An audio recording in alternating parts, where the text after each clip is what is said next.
Hi, I'm Sharlene Leurig, CEO of Texas Water Trade. We're a nonprofit working statewide to ensure a future of clean flowing water for all Texans and for nature. And with the state's population due to double over the next 30 years, this work feels more important than ever before. Thank you for joining us to support the restoration of Comanche Springs, once one of the 6 largest springs in Texas. We're here in historic Fort Stockton at the Comanche Springs pool to learn more about this spring's history and its future.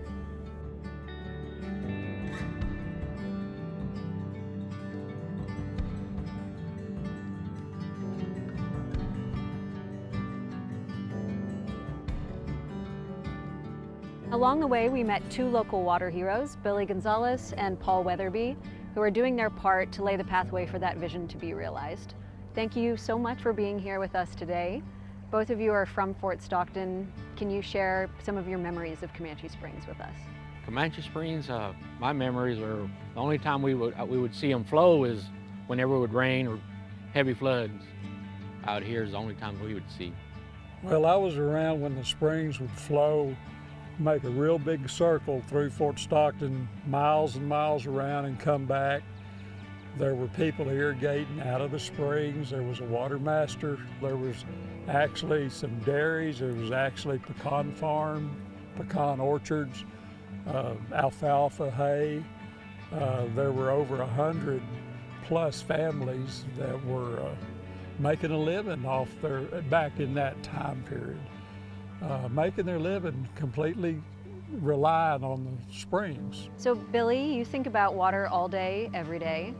What does water mean to you personally? What does it mean to this community? Well, water is everything out here.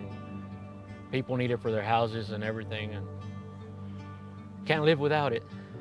The spring water was the livelihood of everything around here back in the day. And of course now we hope to preserve it, and we hope to develop it to where it's a continual attraction for, as Fort Stockton was back in the day.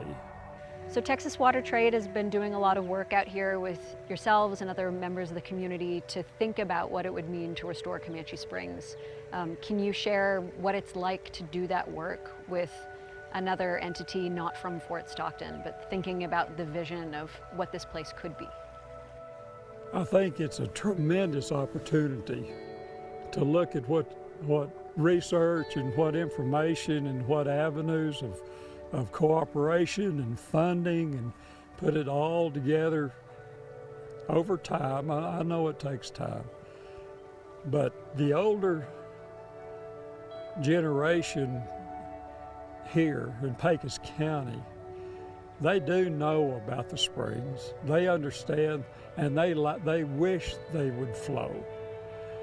Now, as you get into the younger generations, they just don't know.